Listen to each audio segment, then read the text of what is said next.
So, Mr. Rogers dealt with a Russian sleeper agent and the director of Treadstone? No wonder people thought he was a Navy SEAL.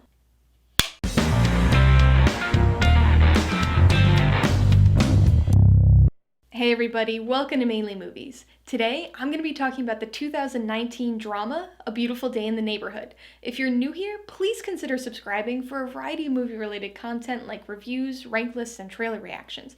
All of my reviews include a breakdown of the pros and cons, my rating, and some tailored film recommendations, so be sure to watch through to the end of this video for all of that extra content.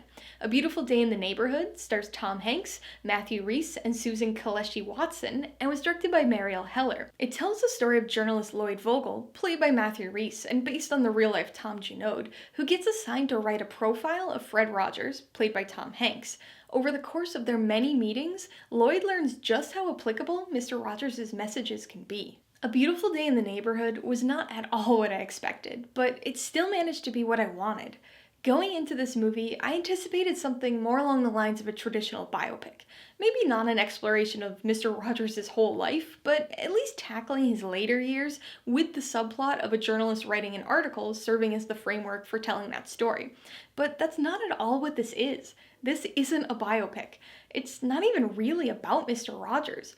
I mean, it is, but not in the way you'd expect. It's not about his life, or the show, or even the man himself. It's about what he represents, and about what he meant, and still means, to so many people, and about the effect and impact he had on those people's lives. Mr. Rogers is more than just a man. He's an idea, and a guiding force for how to live your life.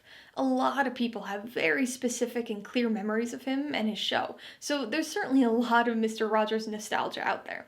I was around at the tail end of his PBS reign, and I'd watch the show occasionally in the early 90s, but I don't have any specific memories of it.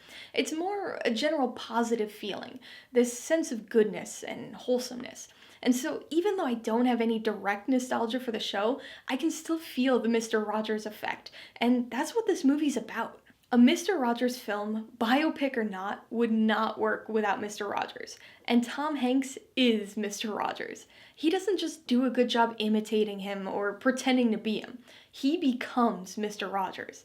He doesn't look like him or even sound all that close to him, but he is Mr. Rogers. Tom Hanks melts into the role. There are several recreations of archival interviews that you might have seen in Won't You Be My Neighbor, and Hanks is spot on with them. It's funny actually, because we get a brief mid-credits scene featuring the real Mr. Rogers singing a song, and he sounds weird, because at that point, we've accepted that Tom Hanks truly is Mr. Rogers. As far as the actual story goes, once you realize it's not a Mr. Rogers biopic, it's pretty much what you'd expect it to be. In other words, it's predictable. I know that saying a movie's predictable typically has negative connotations, but I really don't think that it's a bad thing here. It's satisfying in its predictability. We have the character of Lloyd Vogel, who's the stereotypical, ultra-cynical, angry, grudge-holding skeptic. And then we've got Mr. Rogers, who's, well, Mr. Rogers. I mean, what do you think's gonna happen when we put them together? Exactly. But despite anticipating the outcome and the character arc for Lloyd, it's still satisfying to watch the effect that Mr. Rogers has on him. Because, much like Mr. Rogers, Lloyd is a symbol. Sure, he's based on the real-life reporter Tom Junod, but he also represents any number of people who need to be reminded of Mr. Rogers' messages. Because again, this movie is less about Mr. Rogers himself and more about the impact that he had. So what does that mean exactly? What's this film about? Well, it's about feelings, about acknowledging and accepting your feelings, and then figuring out the best way to deal with them. It's about parenting and childhood. Not only the obvious aspects of that, but also the not so obvious, like learning how to deal with that unique period in your life where you're both somebody's child and somebody else's parent. It's about forgiveness and the emotional burden so many people trap themselves into carrying. Sound familiar? Well, it should, because these are all things Mr. Rogers spent more than 30 years teaching us about. And that's the key to appreciating this film. Not only because of the thematic connections, but also because of what it meant for the structure. The story itself was predictable, but the way it was told was anything but. A Beautiful Day in the Neighborhood is an episode of Mr. Rogers' Neighborhood. Really, it serves as a unique framing device for the story and showcases everything you'd expect from an episode of the show. The aspect ratio, Mr. Rogers' musical entry, the overarching lesson, trips to the land of make-believe, even little things like watching a documentary-style clip on Picture Picture. The film has this interesting, almost meta approach because Mr. Rogers serves as both the host of this episode as well as one of its subjects. I think my favorite element of this approach was how scene transitions were handled, especially when making the jump from the episode framing device to the real world of the story.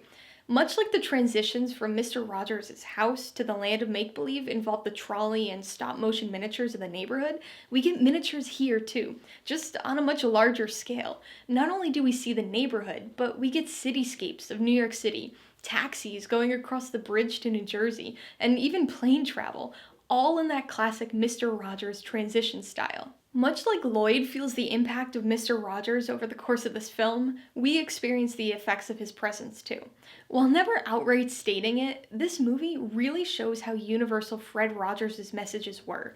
His show might have been directed at kids, but it certainly wasn't only for kids. The messages of kindness and understanding apply at any age, and this film does an excellent job of capturing that. Alright, let's talk about the pros and cons. Pro number one is the framing device. It's such an obvious thing to do, but it completely took me by surprise.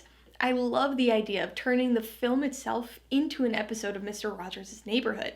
It just works so well. There's the nostalgic element to it, of course, but it works perfectly in the thematic context too, because the lessons that Lloyd learns over the course of the film are the same that Mr. Rogers would normally teach on his show.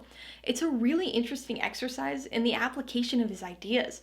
Plus, it just provides this unique quality to the film and takes iconic elements of the show and creatively implements them as a means of telling the broader narrative. The second pro has gotta be Tom Hanks as Mr. Rogers. He's perfect in the role. Like I said, he might not be a dead-on match physically, but that doesn't matter because he manages to capture the essence of Mr. Rogers.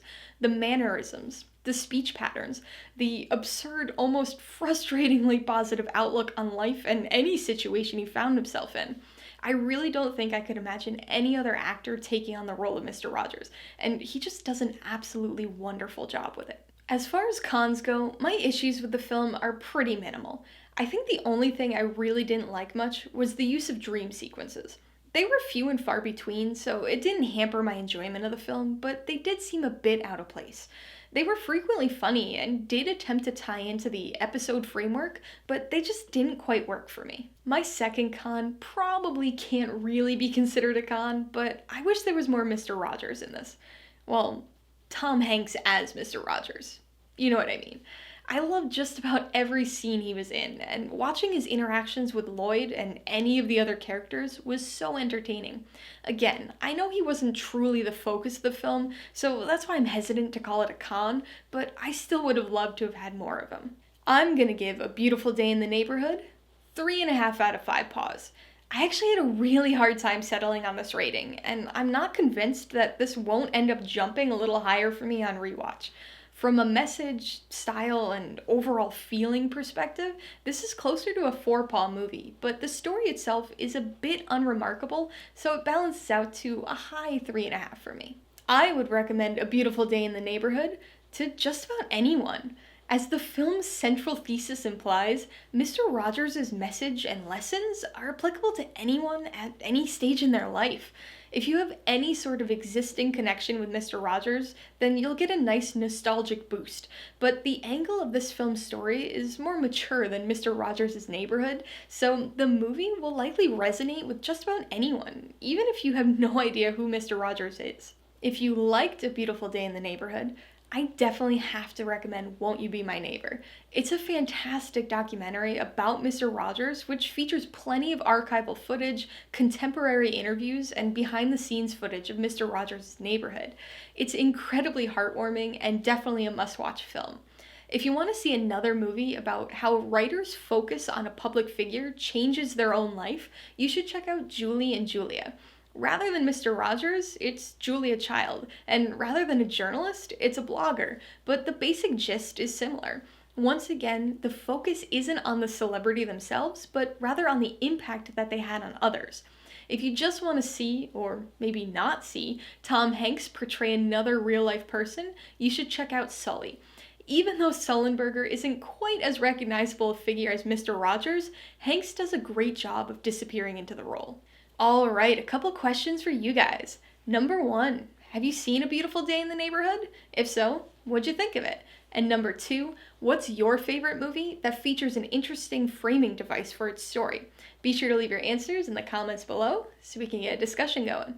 Alright, so if you got some enjoyment, insight, or information out of this review, I'd appreciate it if you'd hit that like button. And if you haven't done so already, please hit subscribe while you're at it to see more videos like this. Till next time, this has been Alyssa with Mainly Movies, the way life should be.